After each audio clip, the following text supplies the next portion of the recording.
Olá, gente, tudo bem? Estamos aqui 8 horas da noite aqui, começando mais um podcast. Na verdade, não é mais um, é o primeiro podcast do Soube Agora. E eu quero convidar vocês para ficar até o final, porque eu estou recebendo convidados super especiais na noite dessa segunda-feira.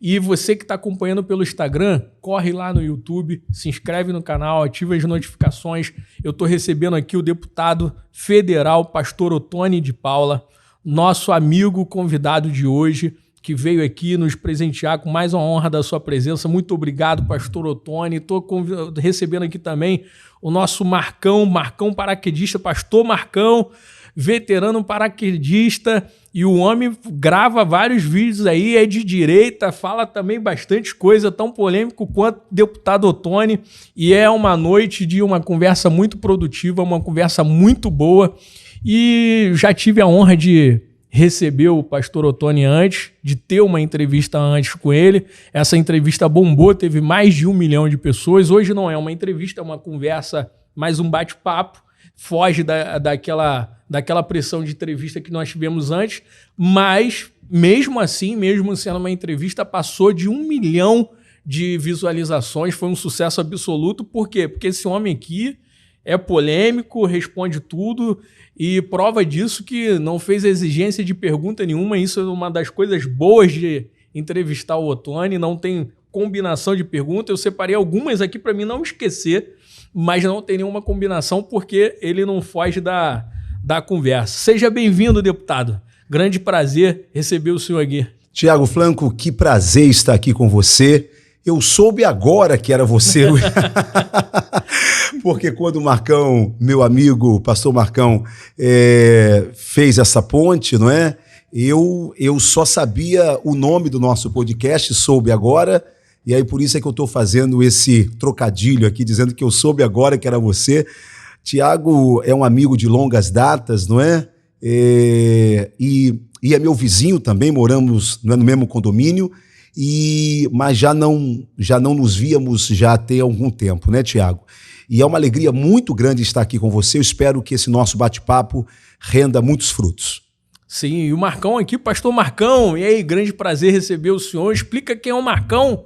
Muita gente, eu sei que a grande maioria que deve conhecer o pastor Ottoni, mas eu já tenho uma pergunta já para ele, e mais poucas pessoas talvez conheçam o Marcão. O pastor Marcão é meu amigo também, grande parceiro, é um profissional super competente também na sua área, veterano paraquedista e de direita, né?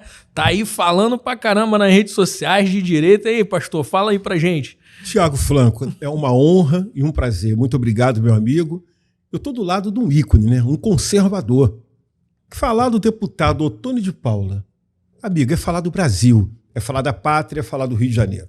Para mim é uma honra, como veterano paraquedista, como pastor, o pessoal me conhece como pastor Marcão Borges, o Carioca. É isso aí. Vambora. Isso aí. Ó, só uma explicação antes de nós começarmos o nosso bate-papo. O Soube Agora é um podcast e não é um podcast de direita, não é um podcast sequer político.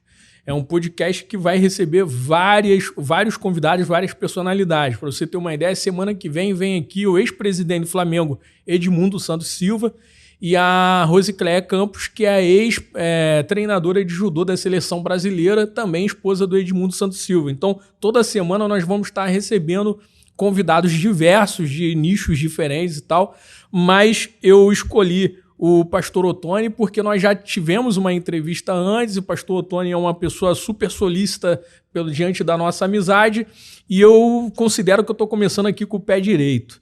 Mas uma primeira conversa para a gente iniciar o nosso bate-papo, pastor, existe uma diferença, porque eu conheço o senhor já tem um tempo, né?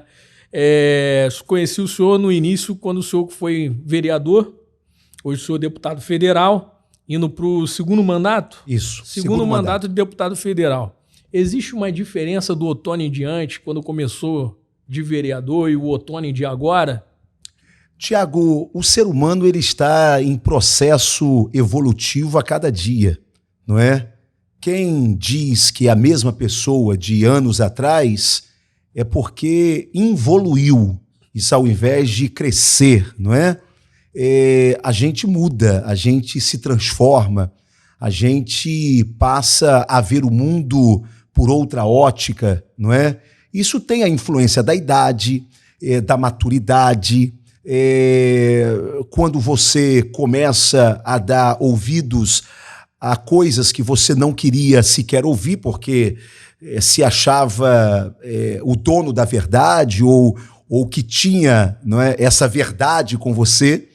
E aí quando você começa a ouvir, quando você começa a se relacionar com outras pessoas, você começa a ter outros pontos de vistas, né?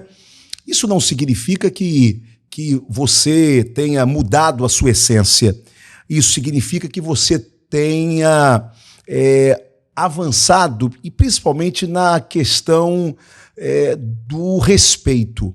Sabe, Tiago, meu amigo Marcão, as pessoas precisam compreender que o mundo mudou. O mundo é outro. Por exemplo, eu venho de uma família cristã evangélica, não é? Pertenço à Assembleia de Deus, militei na juventude da Assembleia de Deus, talvez aí venha a minha veia política, militei nas ações sociais da igreja, não é? Quando um dia alguém me perguntou por que eu queria ir para a política, o que me encantava na política, eu disse que o que me encantava na política era o poder de poder fazer, não é? Antes de ser político, eu podia abençoar as pessoas no varejo, com as minhas limitações. Hoje eu posso abençoar no atacado. Por quê? Porque o poder, ele proporciona a você poder ser bênção no atacado para outras pessoas, independente dessa religião, dessas outras pessoas. Pois bem, então, quando eu comecei a minha vida pública, não é? A gente tinha vários outros pensamentos, mas o mundo mudou. Eu dentro da igreja, a gente tinha assim, por exemplo, quando alguém aceitava Jesus, não é? E aí se convertia na igreja evangélica, era muito natural, há 15, 20 anos atrás, não é, você pegar aquelas imagens de escultura das pessoas, o santo tal, ou aquele caboclo tal, enfim, não é aquela imagem. E aí você quebrava aquilo, e aí orava, e aí quebrava em nome de Jesus, tira os demônios daqui e tá, e tá. E a gente filmava aquilo ali era uma glória, não é? Hoje mudou. E hoje por que mudou? Porque o mundo mudou, não é? Da mesma forma que eu não quero que ninguém rasgue a minha Bíblia, queime a minha Bíblia, ou urine sobre a minha Bíblia, porque aquilo é um livro sagrado para mim, hoje a comunidade evangélica passou a entender que fazer isto com as imagens de escultura, fazer isso com o santo lá que a Dona Maria reverenciou durante tanto tempo, é algo que desrespeita a fé do outro, a fé alheia. Então, o mundo caminha hoje para uma palavrinha que eu chamo de respeito. E respeito tem a ver com tolerância. Eu não preciso concordar. Ninguém quer a minha concordância, mas o mundo exige o meu respeito.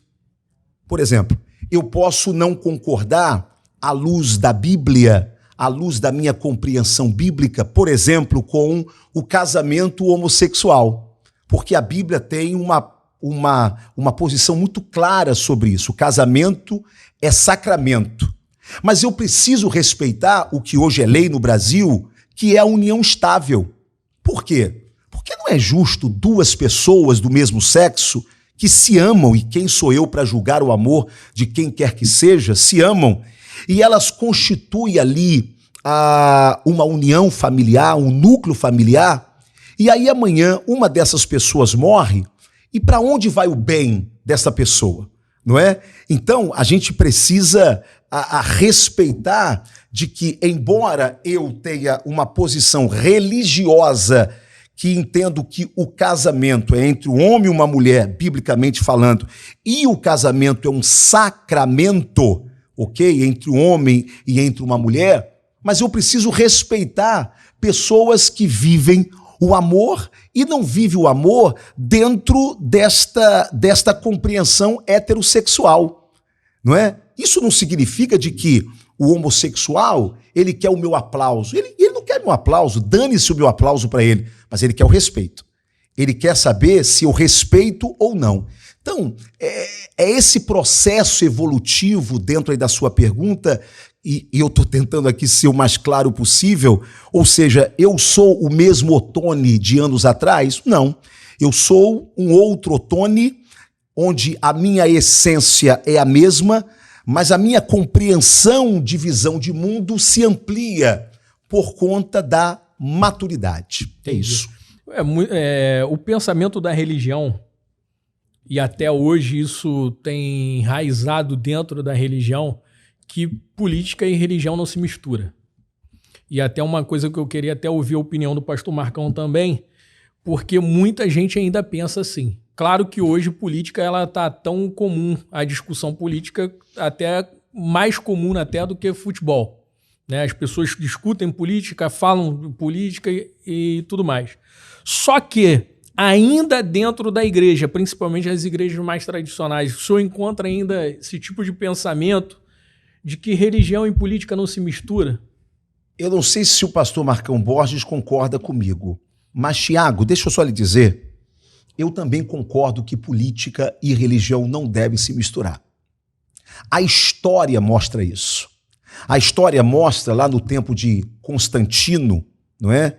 Que quando Roma viu o crescimento dos cristãos e estabeleceu a igreja cristã como religião oficial do país, não é? Ou do reino de Constantino, a gente viu a degradação, o quão ruim foi esta mistura de religião e de política. Agora, o religioso participar da vida política não é ruim. Ele deve, assim como qualquer manifestação da sociedade, qualquer núcleo social, deve fazer parte da vida política da nação, do estado ou do município. Ou seja, esses grupos precisam se fazer representar. O que não pode, e é danoso, é a gente achar que a gente precisa criar uma republiqueta evangélica ou uma republiqueta cristã.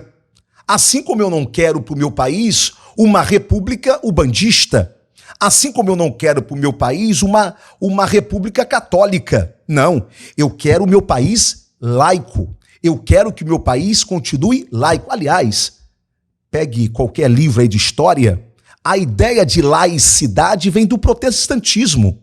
O protestantismo é o mentor intelectual e filosófico da laicidade do Estado. Agora, você não pode confundir laicidade com a negação de Deus. O Estado é laico, não é laicista. O Estado laicista é o Estado comunista, que ele entende que Deus não existe e não permite que a fé em Deus seja manifestada, tá certo? Agora, colocando muito claro, eu entendo que há de se tomar cuidado com esta mistura. A mistura não é boa para ninguém, inclusive para a própria fé religiosa, seja esta fé qual for. Agora, o político, ele pode ter as suas crenças, ele só não pode misturar isto com a sua atividade política, no que tange a impor à população a sua fé religiosa. É claro que ele vai acabar, através de um projeto de lei, se ele for um legislador, através de um movimento administrativo, se ele for um executivo, é óbvio que ele vai manifestar os seus princípios, não é? Não só de fé, mas os seus princípios morais também. É claro, a gente não vai aqui agora desconectar esse ser humano dos seus princípios ou da sua formação. Agora, o que você precisa compreender, e aí eu vou citar aqui um exemplo rapidamente, Marcão. Tiago, nós tivemos aqui o nosso prefeito Marcelo Crivella. ser humano maravilhoso, irmão querido do coração, não é? Mas que quando assume a prefeitura do Rio de Janeiro, comete um erro que não podia ter cometido. E eu sei que o que eu vou falar agora é altamente polêmico, não é? E eu sei que para o meu nicho eleitoral ou para alguns irmãos de fé que eu tenho, o que eu vou falar também aqui, eu estou errado, mas você sabe, Tiago, eu aprendi a celebrar a verdade e não a hipocrisia. Portanto, quem celebra a verdade fala o que a consciência diz e não o que o outro quer ouvir. Eu sei que para o político isso é muito ruim, mas eu prefiro ser assim porque eu durmo em paz. Qual foi o erro do Marcelo Crivella, que é meu irmão, sou apaixonado por ele e gosto muito dele? Você, embora tendo convicções cristãs, tá certo? Se você foi investido da autoridade pública como prefeito de uma cidade que pulsa a cultura, que o maior ativo turístico dessa cidade é o carnaval, aonde o mundo inteiro conhece o Rio a partir do carnaval, você não pode, enquanto prefeito dessa cidade, não apoiar esse movimento cultural, certo? Independentemente se você é sambista ou não, certo? Por exemplo, eu jamais estarei no período de carnaval na Sapucaí sambando. Primeiro que eu sou ruim de dançar, né? Eu sou ruim de dança, eu sou todo durão. Segundo que não é a minha praia, não é o meu prazer favorito, ok? Isso, eu gosto de uma praia, eu gosto de um futebol, eu gosto do Maracanã e tá, não é? De um bom teatro e tá. Mas o samba em si, eu não sou desse baracubaco, ok? Beleza.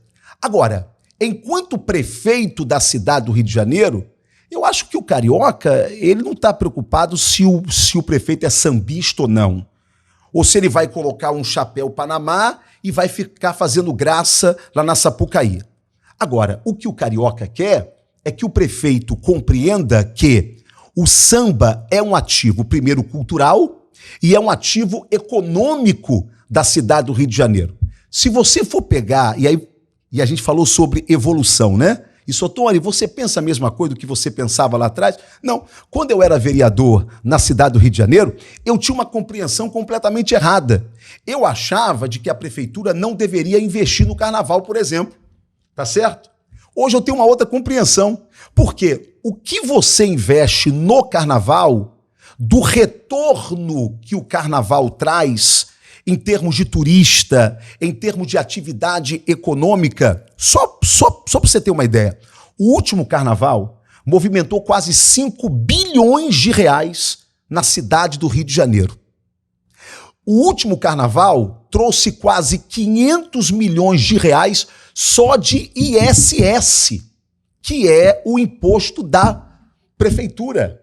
Portanto, você tem o retorno econômico nesse investimento que você faz, você tem o ativo cultural, você tem o ativo turístico, não é? E você tem ali no carnaval, e que infelizmente não é explorado dessa forma, o carnaval, e aí eu defendo isso, certo?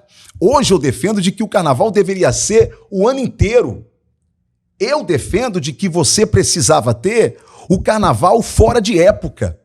De que a Marquês de Sapucaí, ao invés de ficar abandonada o ano todo e só ser explorada pelas escolas de samba durante o carnaval, ela deveria ser ali um grande ativo financeiro e cultural para a cidade do Rio de Janeiro, que recebe turistas o ano todo. E que quando vão visitar o sambódromo, tem uma grade que não deixa eles sequer entrarem no sambódromo. Por que você não dá vida àquele lugar? Eu só acho que hoje o carnaval ele não se tornou além de, tudo bem, ele tem seus benefícios, mas não se tornou um problema enorme hoje de segurança e até mesmo de infraestrutura. O prefeito Eduardo Paes, ultimamente, tentou mudar o carnaval ali na área de Campinho, né, para aquela rua principal ali, na frente de uma comunidade, gerou uma polêmica. Intendente Magalhães. Ele tirou da Intendente Magalhães. Ali é o verdadeiro Então, ele tirou da Intendente Magalhães e colocou numa rua que não tô lembrado agora qual é a rua, que é em frente ao próprio Guanabara ali de Campinho. Foi. E é em frente ao Morro do Fubá. Então, ou seja, gerou ali num ano, gerou um enorme problema de logística, de segurança, enfim, gerou um problema enorme. Então, quando o senhor fala, por exemplo, hoje, existe inúmeros blocos clandestinos. A gente tem os blocos oficiais, que são os blocos que são mais para a Barra da Tijuca, Zona Sul do Rio de Janeiro, centro da cidade. Porém, a maioria, Zona Oeste da cidade, Zona Norte, tem muito bloco clandestino. E a prefeitura ela não consegue, nesse momento, cuidar da segurança da população tendo esse tipo de bloco. Eu sei que vamos botar, a força do carnaval em época e fora de época são totalmente diferentes. Porém, tendo o carnaval, tendo o evento, como é que, na sua opinião, como é que a cidade ela controlaria isso? Muito bem. Você falou agora sobre problema de segurança e problema logístico. Sim. Não é isso mesmo? Sim. Tá. Você então está falando de que o carnaval ele gera um problema na cidade por conta desses dois dramas: segurança, não é? E a logística em si. Agora, você acabou de tocar em dois problemas que não são do carnaval. É da prefeitura. É da prefeitura. Já pensou agora se a prefeitura nega uma marcha para Jesus, porque ela vai dizer o seguinte: olha, vocês não podem fazer a marcha para Jesus porque eu não consigo lhe dar a logística, ou eu não consigo garantir a segurança de vocês. Então a marcha para Jesus tornou-se um problema para a cidade. A passeata do orgulho gay, aí a prefeitura diz: olha, vai ter muita gente e vocês não podem fazer porque eu não consigo administrar milhares de pessoas em um evento só. Ora, isso é incompetência da gestão pública, que tem que garantir um bom serviço público para que aquele evento de grande vulto aconteça. O problema todo é que, na questão da segurança, o prefeito Paes, hoje, ele se nega a enfrentar esse problema como um problema de responsabilidade dele.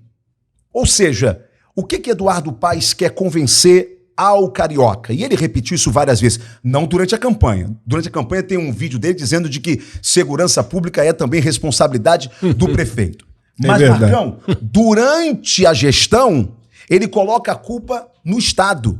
Mas, na verdade, quando você pega o artigo 144 da nossa Constituição Federal, mostra de que a responsabilidade da segurança pública é de todos e de todos os entes da federação, inclusive do município. Por exemplo, no tempo do Michel Temer, houve um decreto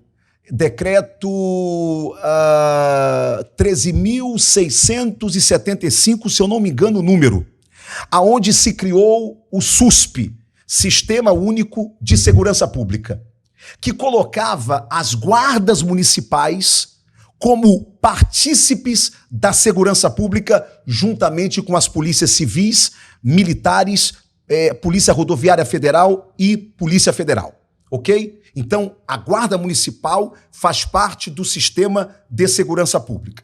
No governo Bolsonaro baixa aí um decreto, e esse decreto diz de que cada prefeitura precisa fazer o seu plano municipal de segurança pública e mandar para que a Câmara aprove esse plano.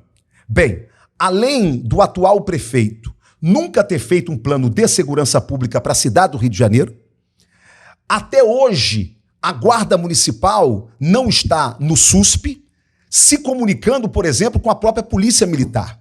Hoje nós temos uma Guarda Municipal sucateada. Hoje a Guarda Municipal que nós temos hoje só serve para bater em camelô, no ambulante, e só serve para multar a gente que está no trânsito, certo?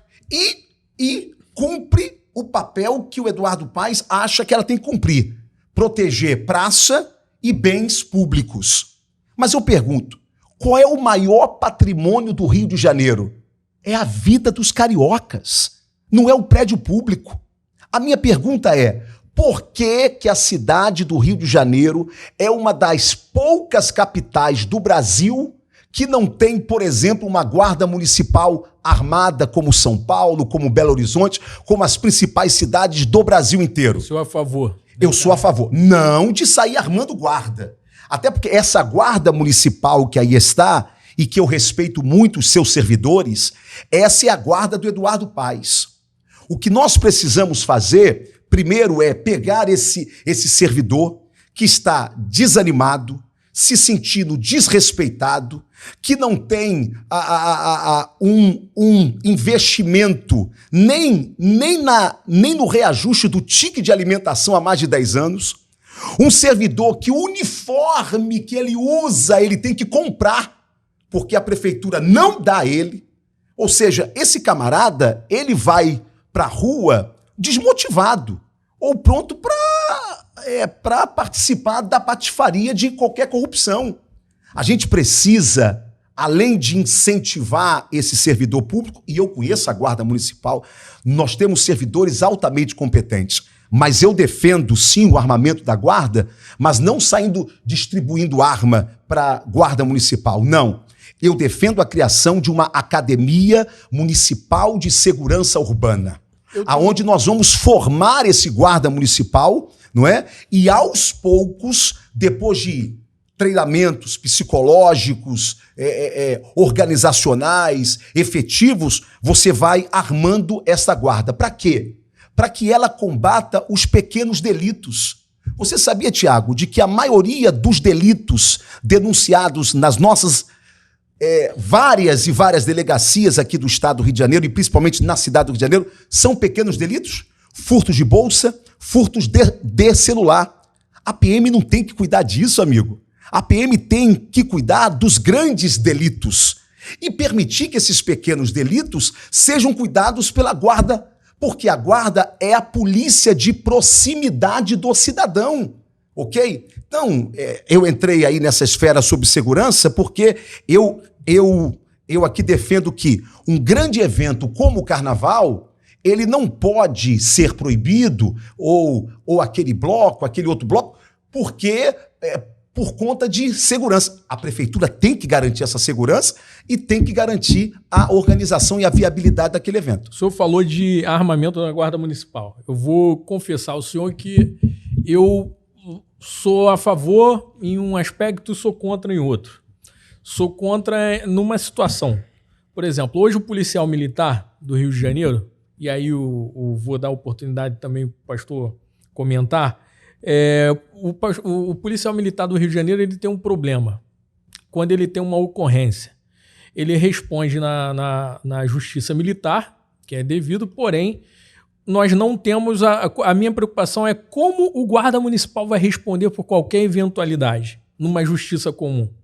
Se já é problema para a polícia militar, o policial que tem ali uma injusta agressão, tem um problema de uma troca de tiro, alta de resistência, alguma coisa, já tem um problema talvez de julgamento, pena, cadeia que tem que ser própria para ele, que é a cadeia da polícia militar. E o guarda municipal, ele mesmo combatendo um pequeno delito, nada está livre dele sofrer uma eventualidade. Ou seja, ou ele trocar tiro com alguma pessoa na rua, tem que medir as palavras aqui por causa do algoritmo, mas trocar tiro com alguém na rua ou acertar o fulano, o coitadinho lá, né, coitado, o menino de vó, acertar o menino de vó e aí o menino de vó vira óbito.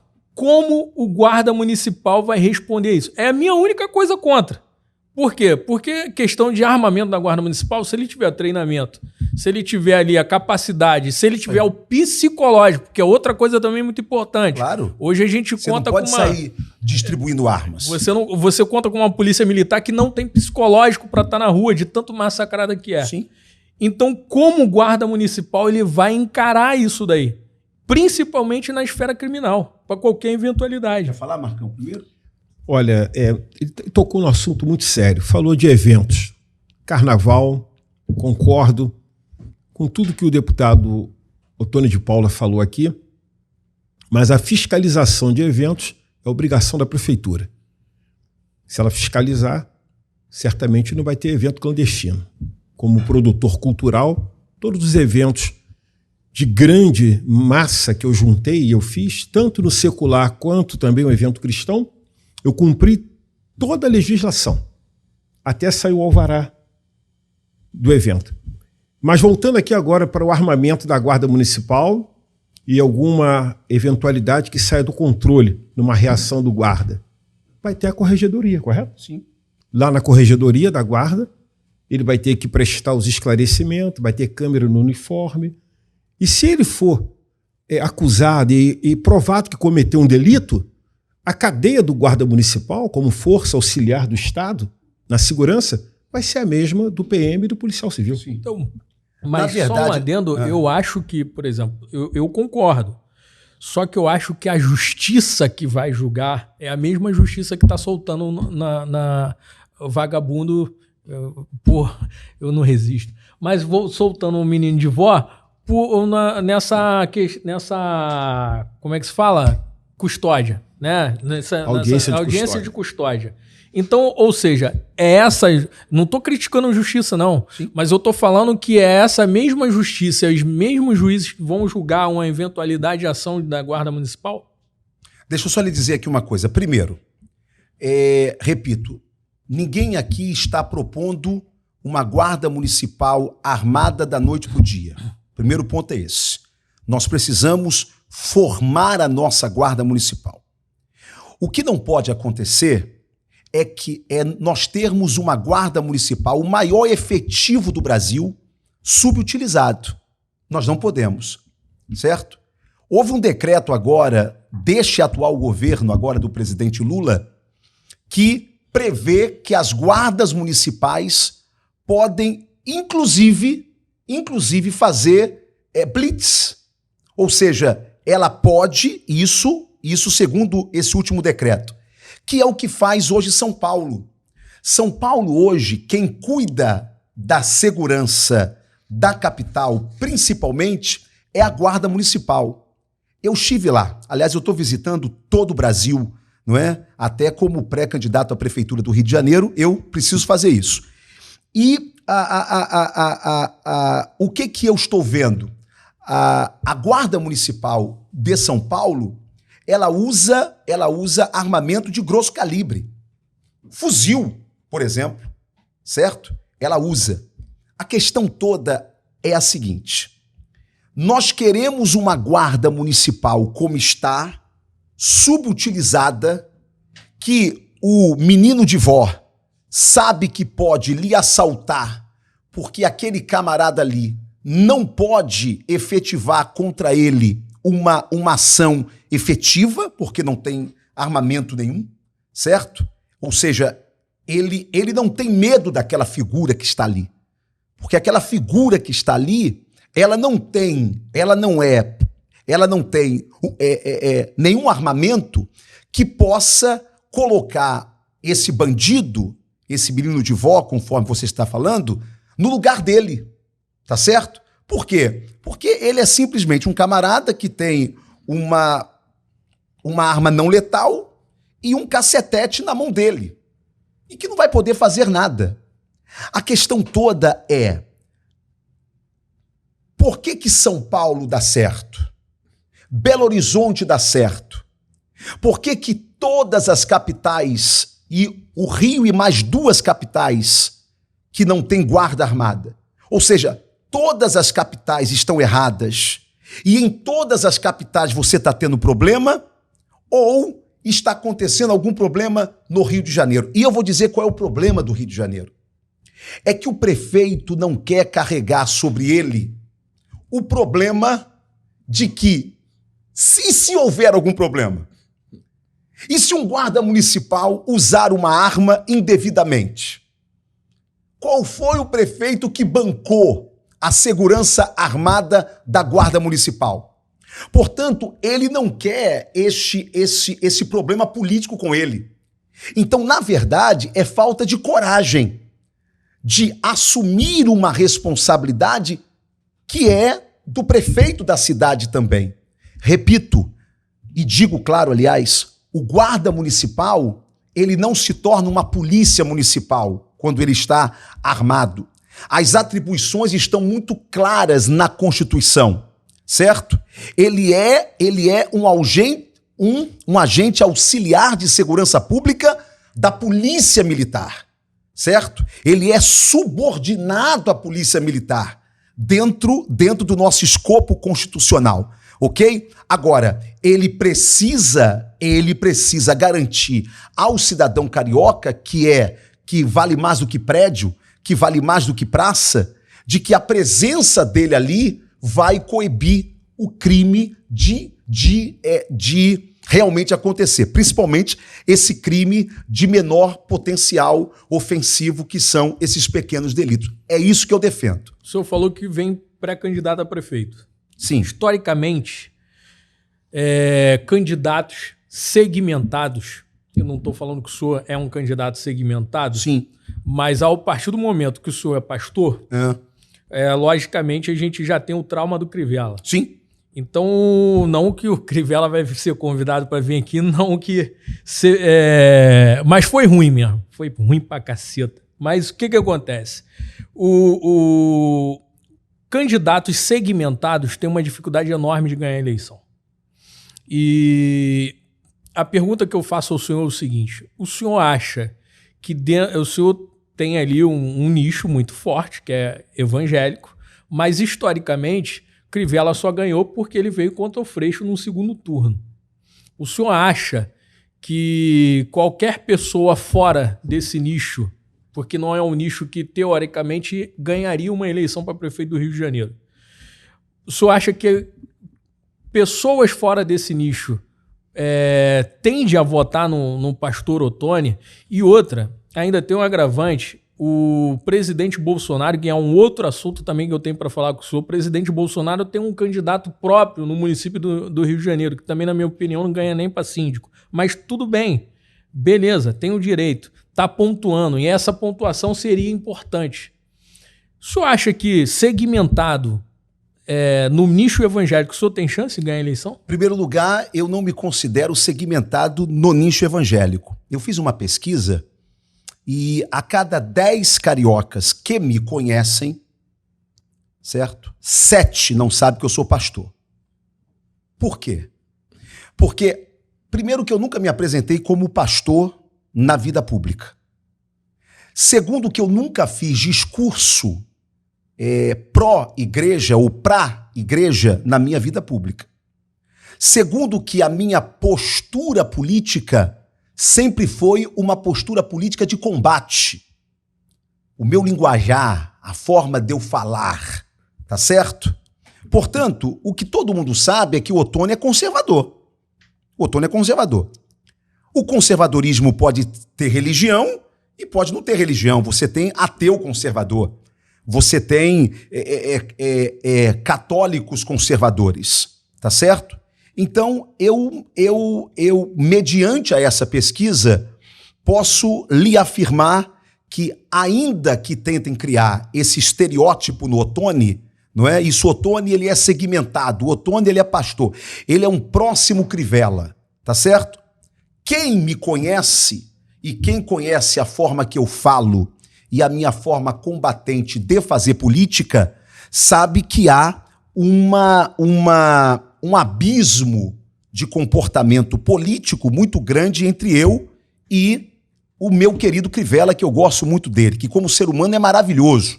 Só deu azar de não ter sido o administrador público que nós queríamos que ele fosse. Por isso, Eduardo Paz voltou. Aliás, Eduardo Paz não ganhou essa eleição. Crivella é que perdeu e aí Eduardo volta.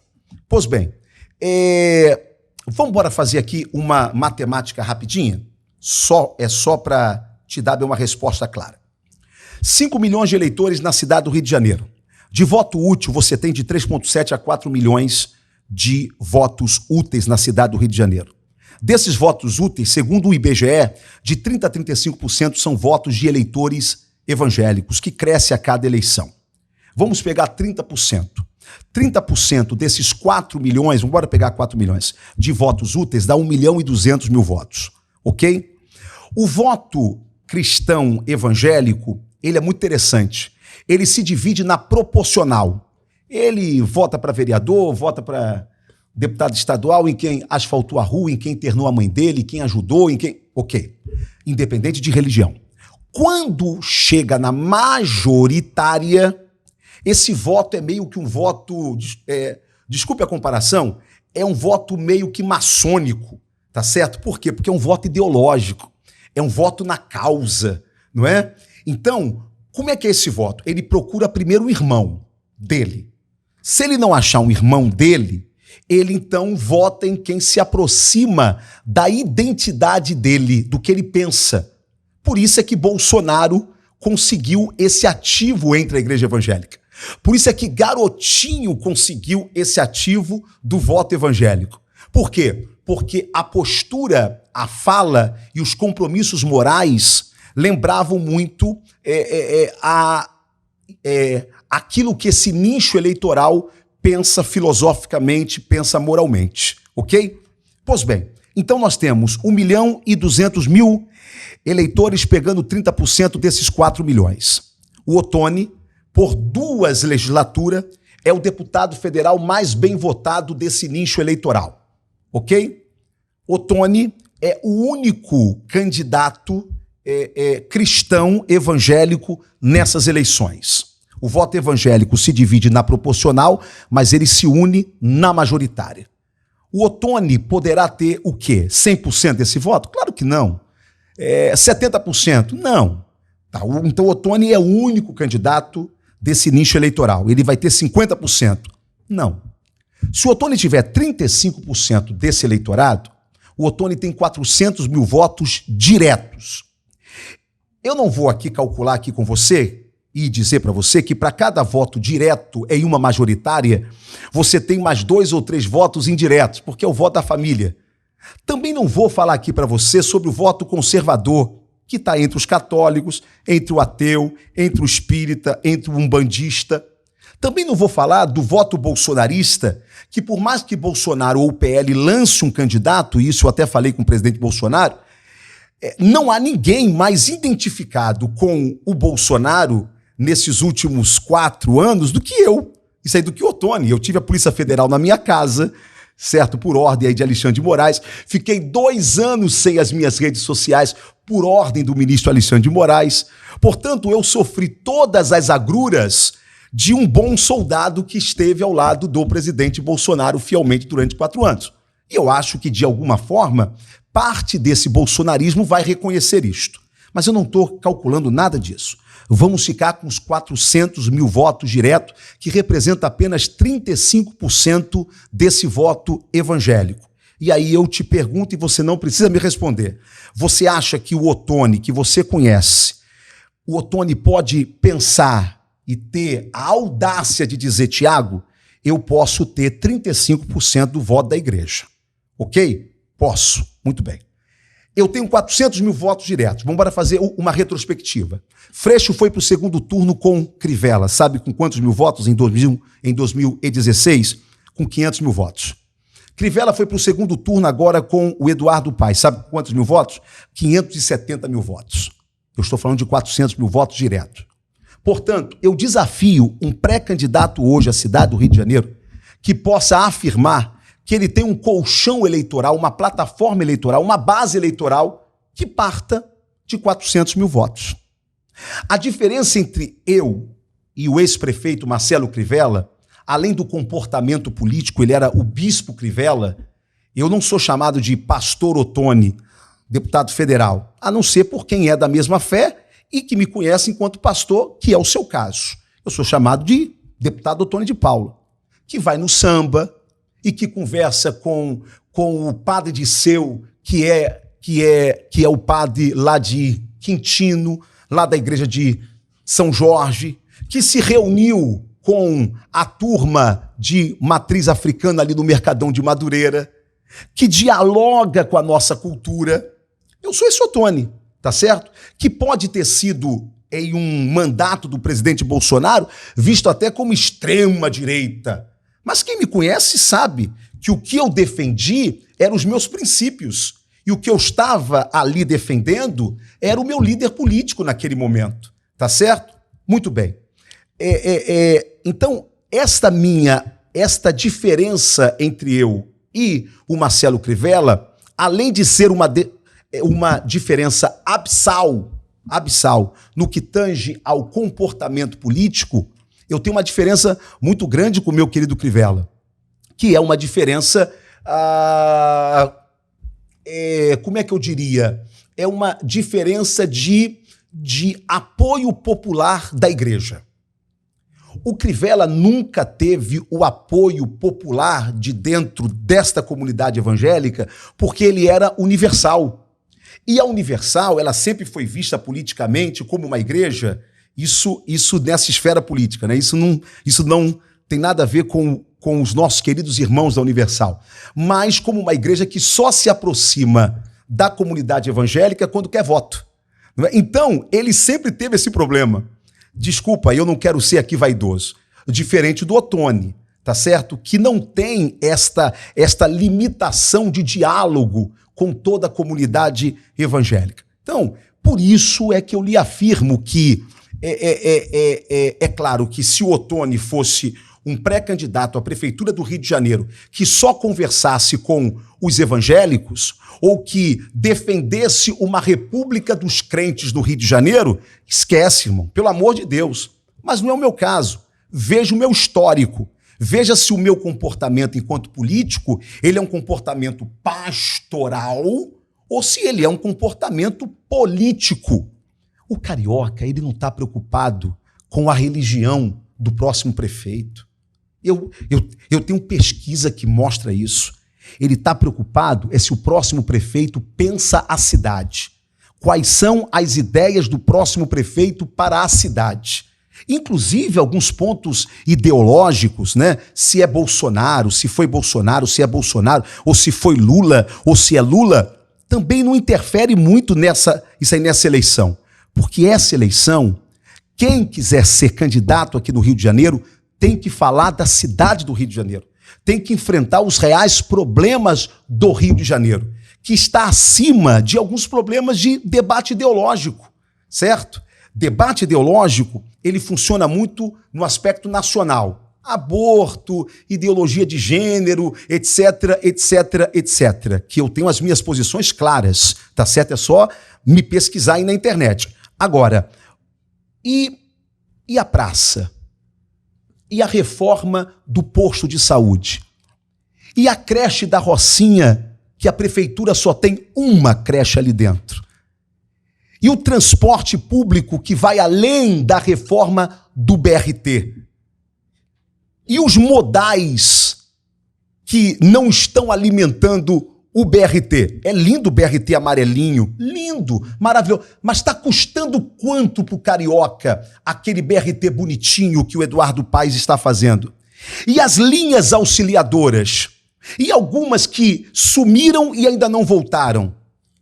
E a educação? Aonde nós temos escolas no município do Rio de Janeiro, que é a maior rede municipal de ensino da América Latina, e nós temos escolas que não têm ar-condicionado. E que a Câmara Municipal votou a última LOA prevendo 25 milhões para o equipamento de ar-condicionado em todas as nossas escolas municipais. E o Eduardo Paes vetou. Mas está dando 10 milhões para grande mídia para ele anunciar o G20, que vai ser em novembro. Cortou 500 bilhões de reais da saúde e aumentou a propaganda da prefeitura em 14 milhões. É isso que nós temos que discutir. A gente tem que discutir aí um governo que está mandando na cidade há 12 anos. Que nos seus 2 primeiros mandatos teve uma Copa e teve uma Olimpíadas, aonde entrou nessa cidade mais de 60 bilhões de reais entre recursos públicos e privados. E eu pergunto, o que mudou? O que nós temos de legado na educação? O que nós temos de legado na saúde? O que nós temos de legado na segurança pública? Será que já não está na hora de nós discutirmos qual é o modelo de administração que nós queremos? Por que Eduardo Paes vai lá em Campo Grande e quer fazer um mergulhão que ele começa e a obra teve que parar? Não é? Por quê? Porque não tinha as licenças para essa obra começar? E não perguntou para quem é da Zona Oeste se o que eles preferem é um mergulhão que ainda que vá melhorar essa mobilidade urbana, ou se eles querem um hospital funcionando melhor do que está funcionando hoje. Isso se chama orçamento participativo, Tiago. Orçamento participativo. Você sabe que antes daquele mergulhão ali, foi construída uma... Aí eu não estou falando de prefeito, estou falando ali de logística. Antes do mergulhão, foi construída ali uma estação de BRT. Sim. Quando o senhor parar ali, pergunta para todos os comerciantes matou dali. O comércio. Acabou. Vai lá para Santa Cruz, acabou Santa Cruz. Não, e eles fizeram uma estação de BRT ali. Eles fizeram a estação, ficou linda a estação. Em frente ali, aqueles comércios, tudo ficou meses parado o comércio, fizeram a estação. Depois que eles montaram a estação, eles viram que o ônibus não tinha ângulo para fazer a curva. Sim. E derrubaram toda a estação de BRT de novo. E sabe quem é que derrubou de novo? E sabe quem é que pagou? Não foram os amigos empreiteiros do Eduardo Paes. Esse dinheiro saiu do meu bolso e do seu bolso. Os amigos empreiteiros dele fizeram o projeto errado. Que em menos de um ano, a gente teve que gastar mais dinheiro público para a gente reformar tudo. E depois teve que reformar de novo. Sem que houvesse uma contrapartida dos caras que construíram aquela porcaria ali. Tá certo? E que não... Olha só, hoje o BRT é um modal de transporte público que começou falido. E por que começou falido? Porque o que o Eduardo Paes gastou em construir e reformar 2 vezes todo o BRT, você teria construído ali um metrô de superfície que ligaria toda a cidade do Rio de Janeiro, que seria alimentado pelas vans e pelos ônibus auxiliares, ok? Então, hoje nós temos um modal de transporte público que sequer se comunica, meu amigo. Que sequer se comunica. Hoje você tem um VLT no centro do Rio de Janeiro que acabou com o centro do Rio de Janeiro e que o carioca não sabe o quanto que ele tem que gastar todo mês, porque o contrato... Você sabe como é que é o contrato lá daquele VLT? É um absurdo. Não é assim que o Eduardo e a sua gangue fez? O contrato diz o seguinte: você vai ganhar tanto por mês. Se não chegar a este público de usuários, a prefeitura banca o que faltou. Meu irmão, quem é que não quer um contrato desse? Ou seja, todo mês nós temos que bancar. O que eu quero, meu amigo, não é discutir religião. O que eu quero não é saber se quem é evangélico e quem não é evangélico, quem é católico, quem é espírita. Você sabe por quê? Porque quando falta creche para mulher carioca deixar seu filho para ela poder trabalhar, eu não quero saber se essa mãe ela é evangélica, se ela diz axé ou se ela dá a paz do Senhor. Ela é carioca. A gente precisa discutir o Rio de Janeiro. E se alguém está pensando que eu, enquanto pré-candidato à prefeitura do Rio de Janeiro, eu vou ficar debatendo ideologia e religião, meu amigo, se ferrou. Se ferrou. Aí alguém diz assim, mas o Ottoni nunca teve uma experiência de administração pública. Ok. O Ottoni nunca fez gestão privada. Ok. Então, o Eduardo poderá dizer assim, então, cuidado que pode ser o próximo Crivella. Cuidado que pode ser o próximo Wilson Witzel. Isso aí, por exemplo, ok? Eu nunca fui gestor público, eu nunca fui gestor privado, mas eu sei ser gestor de gente. Meu amigo, a equipe de secretariado que eu estou formando durante a pré-campanha e o plano de governo que nós vamos apresentar aos cariocas, amigo, eu só estou juntando quem é melhor do que eu. Mas o senhor sabe que é mais inteligente do que eu. O senhor sabe que eles vão tentar segmentar. Na verdade, os dois lados estão tentando segmentar essa eleição. Segmentar não, polarizar, a palavra é certa. Eu queria perguntar para o senhor o seguinte. O senhor teve um relacionamento de proximidade e combatividade junto ao presidente Bolsonaro. Eduardo Paes declaradamente é um candidato do presidente Lula. Então, tanto o Bolsonaro quanto o Lula estão de olho numa disputa no município do Rio de Janeiro e essa polarização ela vem de encontro e beneficiando, inclusive, a essa discussão. Direita e esquerda. O senhor sempre foi chegado mais à direita. E quem vê de fora, claro que o senhor acabou também de comentar isso, quem vê de fora vê o Ottoni conservador sim, mas em algumas vezes até radical. E como o pré-candidato Ottoni vai combater essa polarização, sendo que o senhor estava bem próximo? Qual é a sua relação com o presidente hoje, com, no caso, o ex-presidente Bolsonaro, o presidente Lula, e como a gente vai combater essa polarização que estão se formando dentro dessa campanha eleitoral do município? Muito bem. Em primeiro lugar, o que o carioca pensa? O carioca pensa em eleger alguém que conheça a cidade e que tenha soluções para a cidade. Quando eu falo, por exemplo, de orçamento participativo, o que isso significa? O colchão, aliás, o cobertor orçamentário, ele é limitado, Marcão. Não dá para você fazer tudo. Então, o que você precisa? Você precisa escolher prioridades. Administrar e liderar é decidir prioridades. Só que nós não podemos ter um prefeito que tenha a arrogância de dizer o que a Zona Oeste precisa é de um mergulhão em Campo Grande, sem antes chamar a população daquela região e dizer: eu tenho pouco dinheiro aqui, não dá para eu fazer tudo. O que é prioridade para vocês? Isso é orçamento participativo, certo? E que acaba entrando no plano diretor da cidade, ok? E que não pode... Eu fui vereador da cidade do Rio de Janeiro e uma coisa que eu sempre combati, uma cidade tão plural como o Rio de Janeiro, ela não pode ter um único plano diretor. O plano diretor da cidade do Rio de Janeiro precisa ser visto dentro das diferenças regionais que nós temos no Rio de Janeiro.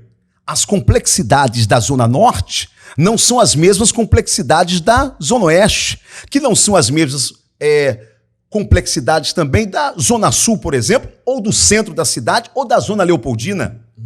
Portanto, a gente precisa discutir a cidade nesse aspecto. Então, é isso que o carioca quer. Não é assim um prefeito que pense na cidade. Agora, respondendo objetivamente, durante 4 anos e até hoje, eu tenho uma relação muito próxima ao presidente Bolsonaro, certo? Tenho um respeito enorme por ele e sei que ele dedica respeito a mim também, certo? Só Deus sabe o que nós dois vivemos. Um dia eu vou escrever uma autobiografia e eu vou poder dizer tudo que eu vivi ao lado deste mito chamado Bolsonaro. Portanto, alguém assim poderá pensar, então ele é um bolsomínio. Não, eu não sou um bolsomínio. Eu até faço essa diferenciação. O que é o bolsomínio? Com todo respeito. O bolsomínio é aquele cara que acha que Bolsonaro não erra. Que tudo que Bolsonaro diz ou fala é justificável. Não. Eu nunca fui do partido dele. Eu era PSC, ele era PSL. Hoje eu sou MDB e ele PL. Quando eu fui pro MDB, eu fui até ele e disse, tô indo pro MDB. Tô indo para lá. Por quê? Porque a nossa relação sempre foi muito próxima. E ele diz, mas por que você está indo para lá? Por que você não fica aqui no PL? Eu disse, porque eu quero ser candidato a prefeito no Rio de Janeiro. E no PL, eu imagino que eu não vou ter esse espaço, presidente. Por isso é que eu estou indo ali para o MDB dentro de um acordo partidário. E eu fui para lá porque eu quero realizar esse sonho. Ser prefeito da minha cidade para mudar a história da minha cidade. É só isso que eu quero. Pois bem, então a nossa relação sempre foi uma relação muito próxima. Agora, nenhum deputado federal, eu desafio, nenhum deputado federal criticou mais o governo Bolsonaro do que eu. Inclusive, o senhor sofreu duras críticas depois da eleição pelas críticas. Não, sem dúvida. Aliás, falaram que eu era traidor. Lembra quando eu disse, saiam da porta dos quartéis, vocês serão presos e não haverá ninguém que possa defendê-los? Foi. Todo mundo disse, Ottoni é traidor, que loucura é. Até a minha assessoria ficou doida comigo quando eu falei aquilo. Mas por quê? Eu vou lhe falar aqui em primeira mão. Por que eu falei aquilo? Quando eu ganhei essas eleições, com 160 mil votos praticamente, eu, ao invés de curtir a minha eleição, sabe o que eu fiz? Fui até a casa do presidente, que era o Palácio Alvorada, e disse, grava um vídeo para mim porque eu tô indo pro Nordeste com a minha mulher. E eu vou viajar ao Nordeste. Ele falou assim, por quê? Eu falei, porque lá a comunidade evangélica votou 40% em Lula. E eu preciso ir lá. Isso aí eu lembro. Aí ele disse, olha, mas eu não tenho dinheiro. Eu falei, mas eu não tô pedindo, não é sua grana. Eu tô indo pra lá, voluntariamente. E fui, na cara e na coragem. Fui ameaçado. Eu não pude ir no Piauí, porque eu fui ameaçado. E fui embora. Quando nós perdemos a eleição, eu talvez tenha sido um dos primeiros deputados que ele recebeu. Ele estava muito abatido, muito para baixo, tinha estourado uma ferida na perna dele por baixa imunidade, por questões psicológicas. E eu olhei para ele e disse assim, presidente, perdemos, ok? E agora a gente tem que organizar a nossa oposição, presidente. E a resposta dele para mim naquele momento foi muito dura, porque ele olhou para mim e disse assim, que oposição, Ottoni? Nós estamos perdidos. Já era. Ele estava muito desanimado. E aí eu fiz um outro questionamento para ele. Eu disse, presidente, e esse povo que está aí na porta dos quartéis, eu sabia que não ia ter nada. O senhor precisa pedir para eles saírem de lá. Pede para eles saírem de lá, porque não vai ter nada. E ele me deu uma resposta que eu não quero dar aqui agora, mas eu saí de lá sabendo que ele não ia dar esse sinal. E eu resolvi falar. Porque são meus irmãos que estavam lá. São patriotas igual a mim que estavam lá. E que eu sabia o fim dessa história. Eu sabia que os generais não estavam com a gente. Aliás, nunca estiveram. Nunca apoiaram o presidente Bolsonaro. Nunca. Nunca. Durante 4 anos, nunca apoiaram. E eu estava próximo, eu sabia disso. Portanto, aquilo que o povo imaginou que poderia acontecer, não é? Não iria acontecer. Bem, por isso é que eu me senti na obrigação moral de me expor, de levar a fama de traidor. Quando eu soube que o presidente Bolsonaro ia viajar para a América, eu fiquei desesperado. Peguei o telefone tentando ligar para ele e ele não atendia, e ele não atendia. Aí eu dei uma entrevista para o Metrópolis. E o repórter me perguntou sobre a viagem dele. A minha resposta foi: a viagem do presidente Bolsonaro para a América sem comunicar nada aos patriotas que estão na porta dos quartéis beira a covardia. Meu irmão, aquilo espalhou. A turma começou a ver, ele é traidor, ele é traidor, ele é traidor. O meu telefone toca, era alguém de lá do Palácio. O presidente tá pau da vida contigo. Eu falei, problema é dele. Problema é dele. Eu tô falando isso porque eu sou amigo dele. Eu queria falar pessoalmente, mas eu não tô tendo espaço. Mas por que você falou isso? Eu falei, por que eu falei? Porque eu vou ter que ouvir de um petista que o presidente deles tem mais coragem que o meu. Porque quando falaram para Lula de que Moro iria prendê-lo e disseram vaza, ele disse eu vou ficar. Quando disseram para Lula conseguimos um acordo e você vai sair daqui com tornozeleira, ele disse o quê? Só saio daqui com a minha honra. Aí alguém diz, mas se Bolsonaro fosse preso, dane-se. Dane-se. Dane-se. Amigo, nesta vida, depois que você coloca o pau na mesa, não pode recolher. Vai pra cima. Se ele fosse preso naquela época, hoje ele era mais mito do que antes. E não estaria sendo questionado por patriotas que se decepcionaram com tudo isso que aconteceu. Portanto, eu ainda tenho esse respeito dele, porque eu nunca fui baba-ovo do capitão. Eu nunca tive cargo do capitão. Eu nunca tive um espaço, uma nomeação no governo do capitão. E por quê? Porque eu sabia que com Bolsonaro, e eu fiz essa leitura rápida dele, ou você tinha o cargo ou tinha a maçaneta da porta.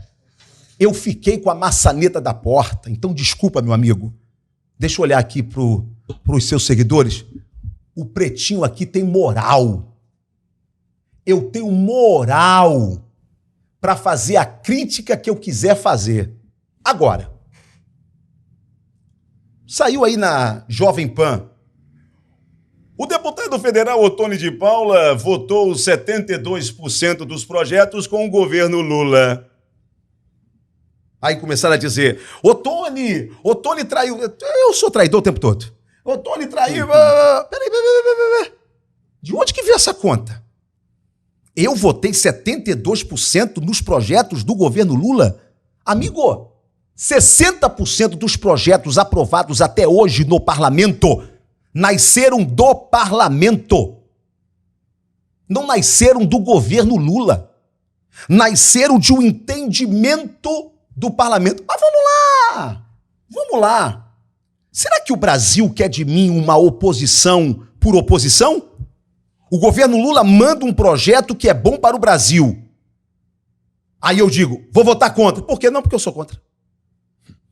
Ah, mas é bom para o Brasil. Problema, se vem do Lula, eu sou contra. É isso? Não. Eu farei uma oposição propositiva, de embate, de combate, mas inteligente. Olha, se alguém souber, isso aqui em primeira mão, tá? Se alguém souber, e já está sabendo agora, que eu vou no Palácio do Planalto, eu, o bolsonarista Ottoni de Paula, vou no Palácio do Planalto despachar com o governo. Aí você diz, como que você faz isso? Eu sou deputado do Rio de Janeiro, meu amigo. E eles é que estão no poder. Lamento, eu não queria isso, mas é o que temos para hoje. E aí, o que eu vou fazer? Ficar 4 anos dizendo, Lula é ladrão, ladrão de 9 dedos, o PT... para com isso, irmão. Vamos fazer política com P maiúsculo, cacete. O Rio precisa de políticas públicas. E eu tenho que bater na porta de quem está no governo. Será que o carioca quer eleger um bolsonarista radical que, ao ser prefeito da cidade, não saiba dialogar com o atual governo? E aí? Olha o caos que nós vamos entrar. Porque tá lá o Tarcísio tomando pancada. Qualquer conversa dele com o atual presidente, ele é traidor. E aí? Então ele não conversa? Trava São Paulo? O senhor acha que o candidato do Bolsonaro não tem esse jogo de cintura? De conversar com o Lula? Bem, se ele for macho para enfrentar o ataque que Tarcísio enfrenta. Eu sou macho. O senhor está despachando com o Lula ou com a Janja, só por curiosidade? Eu ainda não tive nem com Lula e nem com a Janja. Eu já despachei no governo as políticas públicas para o meu estado e também para a minha cidade. Tá certo? Agora, não espere de mim ficar xingando a primeira-dama, xingando Lula. Você sabe por quê, meu amigo? Porque quando eu for prefeito dessa cidade E eu vou ser prefeito dessa cidade. Eu vou ser prefeito dessa cidade, ainda que eu esteja enfrentando um Golias e eu seja um pequeno Davi. Mas eu serei prefeito dessa cidade, e quando eu for prefeito dessa cidade, os cariocas podem saber que terá um prefeito de posições políticas claras, mas que saberá ter maturidade para dialogar com o presidente da República, que terá maturidade para trazer as políticas do governo federal que vão mudar a história da nossa cidade. Você sabe por quê, meu irmão? Ninguém recupera essa cidade e o inferno que o Rio de Janeiro se transformou sem um pacto entre governo municipal, governo estadual e governo federal. E eu tenho maturidade política suficiente para fazer esse pacto, apesar das minhas posições políticas muito claras. Deputado, a gente vai correr um pouco mais com o tempo, porque a gente já está indo Desculpa praticamente para o final do podcast, daqui a pouco, faltam uns 20 minutinhos. Antes disso, eu quero trazer para o senhor algumas perguntas, quando tiver no ponto só pode me avisar, de umas 3 ou 4 pessoas aqui que a gente parou na rua e fizeram algumas perguntas sobre a cidade e tal. Bom. Algumas já conheciam o senhor, outras não, mas todos os convidados que a gente recebe aqui, a gente vai ter o pessoal perguntando nas ruas e tal. Lembrando para você que está acompanhando a gente ao vivo agora, você pode mandar sua pergunta aí pelos comentários, a gente vai mandar diretamente para o deputado. Manda para mim que eu respondo. E você pode seguir o deputado. Qual é a rede social do senhor hoje? É Ottoni de Paula Oficial. Ottoni de Paula Oficial, ou seja, voltou agora, né? Ou não? Voltou agora, tem uns 100 dias atrás que o Alexandre de Moraes liberou as minhas redes. Liberou, agora vai de vez, agora não eu espero, mais. Isso aí depende do humor dele, né? Aliás, eu quero mandar um abraço pro ministro Alexandre de Moraes. Tomara que ele esteja vendo só o Ottoni e o Marcão, que não me veja. Vamos lá, mas você que segue lá o deputado Ottoni. Marcão, qual é a tua rede social, Marcão? @Marcão Borges Oficial. Marcão Borges Oficial. Segue lá o pastor Marcão Borges. Também nas redes sociais, no Instagram. Já podemos soltar. Vamos ver pessoal aí que daqui que vai perguntar ao deputado. Vamos lá. Boa tarde. Qual é o seu nome? Wagner. Wagner, eu sou a Bia. Boa tarde. Qual é o seu nome? Wagner. Wagner, eu sou a Bia. Wagner, qual é a melhoria que você acha que o Rio de Janeiro precisa? Primeiro de tudo, segurança. A gente tem que ter está tendo muita violência no estado do Rio de Janeiro, não só no estado do Rio, mas sim no Brasil todo. Principalmente a área onde eu moro, está tendo muita assalto. Meu irmão quase foi vítima de assalto. Caramba! Mas graças a Deus não aconteceu nada com ele. Isso foi no ano passado, no Onde você mora? Curicica. Curicica? Uhum. E a área lá está totalmente abandonada, tá? Falta segurança, que a gente precisa de segurança para a gente poder ter tranquilidade, a hora de ir, a hora de vir, saber a hora de sair e saber a hora de voltar. Sim.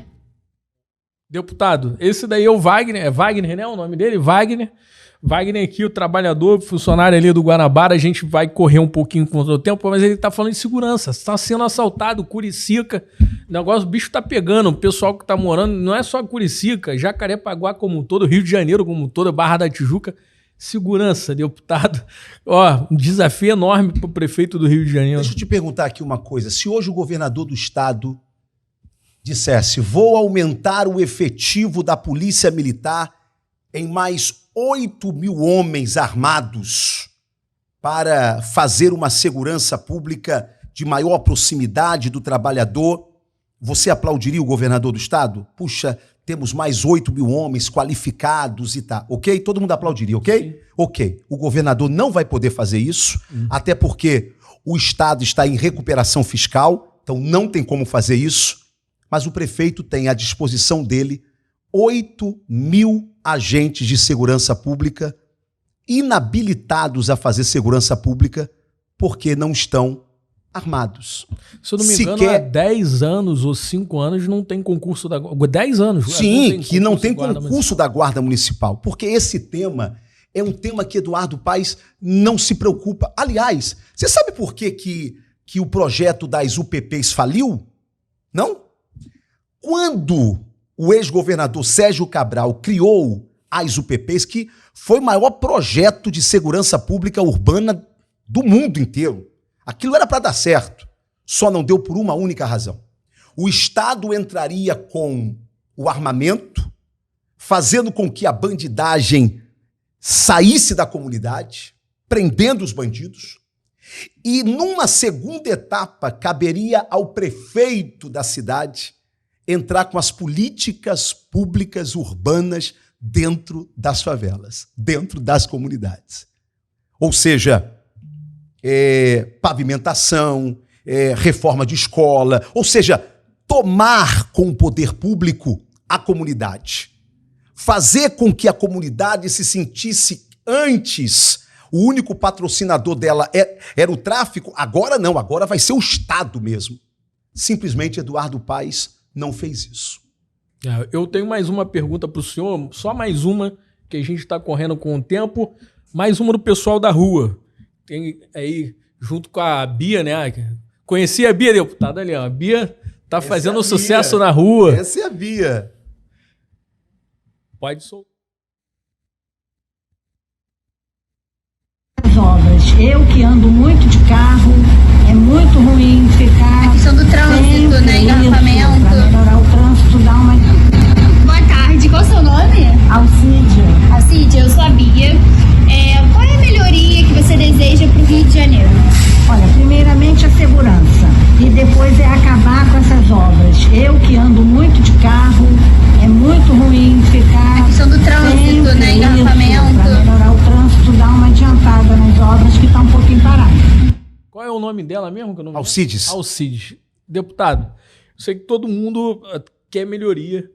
Eu, particularmente, eu moro aqui na Barra, igual o senhor. Tenho uma casa em Campo Grande também. O centro de Campo Grande, com aquele mergulhão, tá uma maravilha, o trânsito, né? Para não dizer o contrário. Ninguém tá, entre aspas, ninguém reclama de obra em si. O cidadão, ele quer melhoria. Porém, independente de obra ou não, a logística de trânsito da cidade, como um todo, ela é complicadíssima. A diferença entre o remédio que cura e o veneno que mata é a dose. O que a dona Alcides precisa saber é que, além da segurança, que o prefeito não tem compromisso nenhum com a segurança, e eu já provei isso aqui no seu podcast, ele não tem compromisso nenhum também com as melhorias da cidade de forma a não atrapalhar a vida do cidadão. O que ele está fazendo? O que todo político faz. Ano eleitoral, quebra a cidade, abre a cidade, mete obra na cidade, e obras vultuosas, obras em que os seus amigos empreiteiros podem lucrar muito, muito, muito. Por quê? Para que o cidadão tenha a ideia de que nós temos um prefeito que está fazendo, ou seja, são obras eleitoreiras. Por que não veio fazendo isso gradativamente, certo? De tal forma que você não atrapalha o ir e vir do cidadão carioca?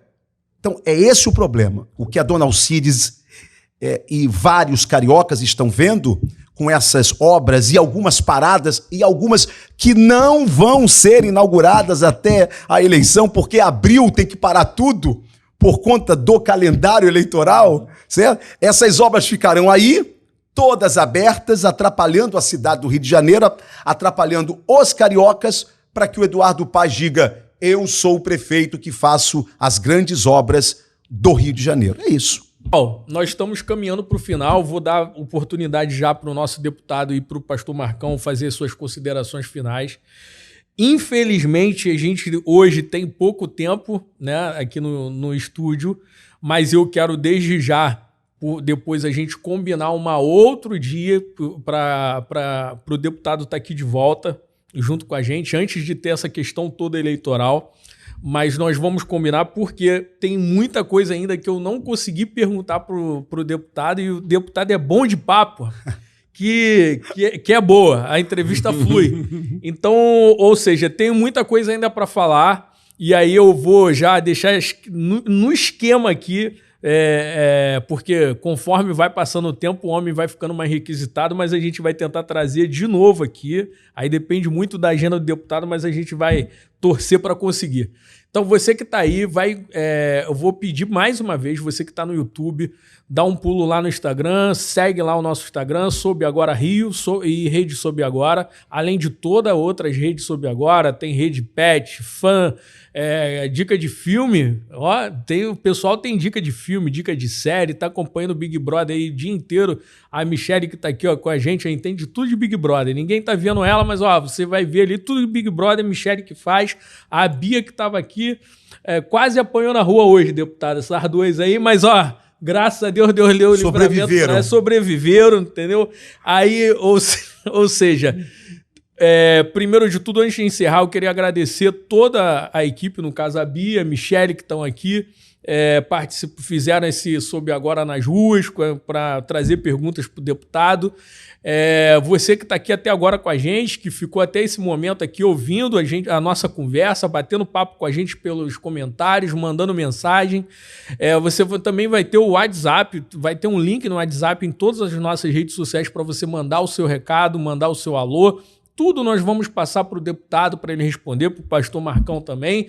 E para a gente aqui, várias ideias que você tiver para frente do podcast, quem você quer como um convidado aqui, convidados super especiais. Esse mês, deputado, a gente vai estar aqui na semana que vem com o Edmundo Santos Silva, ex-presidente do Flamengo, e a Rosicléia Campos, que é ex-treinadora de judô da seleção brasileira e do próprio Flamengo, atleta olímpica em 2 Olimpíadas. E na outra semana a gente também vai estar aqui com o Rodrigo Aires, com mais outros convidados também. Eu vou puxar, enquanto eles estão fazendo as considerações finais, eu vvou puxar aqui. Na verdade, eu vou puxar agora. Tem a Daiane Luna, no dia 25 de março, o Rodrigo Aires, no dia do meu aniversário, vou trabalhar. Rodrigo Aires e Daiane Luna. A Daiane é gestora da Secretaria de Desenvolvimento do Estado e o Rodrigo é nosso amigo aí, fundador do Instituto Era. Então, nossas considerações finais, infelizmente, eu não queria acabar agora não, mas infelizmente a gente tem que acabar, deputado, e eu sei que o senhor tem uma agenda enorme para cumprir. Esse pessoal que ficou até agora, te agradeço muito pela presença também, pastor Marcão, agradeço você mais uma vez por estar aqui comigo. Tiago, meu querido amigo e irmão, que bom te rever. Eu quero agradecer muito a esse preto aqui abençoado, que é o Marcão Borges, pastor Marcão Borges, meu amigo, meu irmão, que foi essa ponte, né, para que eu estivesse aqui no Soube Agora. Foi o meu primeiro chefe de gabinete, Marcão Borges. Então a gente tem assim uma proximidade muito grande, estou torcendo muito por ele. É um cara maravilhoso e que vem tanto da cultura quanto desta área desse entretenimento, que é uma área que é muito vívida aqui no Rio de Janeiro. Vem candidato, né? Vem candidato. E é pré-candidato a vereador na cidade do Rio de Janeiro. E é o meu pré-candidato também, né? A gente faz essa aposta nele mesmo e vai dar tudo certo. Amém. E eu quero agradecer então aí ao Marcão e quero agradecer a você. Vai ser uma honra a gente voltar aqui e eu espero que o nosso bate-papo tenha sido esclarecedor para quem nos acompanhou até agora. Muito obrigado. Muito bom. Pastor Marcão, Thiago Franco, falou pra caramba hoje. Rapaz, eu estou aqui maravilhado, agradecendo, Soube Agora, ao deputado Otônio de Paula, com quem eu aprendo há muito tempo. Mandar beijinho para minha esposa, minha nega amada, Mônica Borges, e minha bilug, Raquel Borges. Tá fazendo a média aí. Te ama. Fazendo a média. Que ela vai assistir, então. Papai te ama. Como carioca. Silvana, um beijo também, porque ele me deixou mal. Show de bola, viu? Aline, um beijo também. Ele Aline, deixou mal todo mundo também. Pronto. Você veio de jogar agora, viu? Jogou contra, não, né? Esse cara Aline, quebrou te a gente amo. agora. Um beijo. Soube Agora é Me assim. deixa na casa do cachorro, não. Volta, pastor. Vamos. Thiago Franco, meu amigo, eu tô honrado no Soube Agora. Sou carioca, como tu falou, veterano paraquedista. E eu amo a minha cidade. Eu acredito que o Rio de Janeiro vai dar certo. Quando eu vejo o deputado Otônio de Paula falar, a gente tem esperança por dias melhores. E eu só tenho que agradecer a você, que está aí, está ouvindo, você vai ter o discernimento, você vai entender tudo que foi dito aqui, e o Soube Agora vai explodir nesse país aí. E é uma coisa muito boa. Parabéns e muito obrigado. Amém. Muito obrigado de novo, o deputado Otônio, pastor Marcão, obrigado mesmo. É um privilégio muito grande receber o senhor aqui, com toda a sua agenda apertada. O pastor Marcão também é um amigo. E, pessoal, vamos ficando por aqui. Tem muito mais informação para vocês. Nós vamos separar alguns cortes para você acompanhar no TikTok. Na minha rede também, pessoal, Thiago Flanco, tá lá. @Thiago Flanco no Instagram. Você que está me acompanhando até esse momento, muito obrigado a você que está junto com a gente. Vem muito mais por aí. Fica com a Rede Soube Agora, informação em tempo real, 24 horas por dia, com toda essa equipe maravilhosa que trabalha junto com a gente, tá bom? Grande abraço, até a próxima segunda-feira, 8 horas da noite. A gente está aqui juntinho com todos esses convidados super especiais. Um abraço, gente.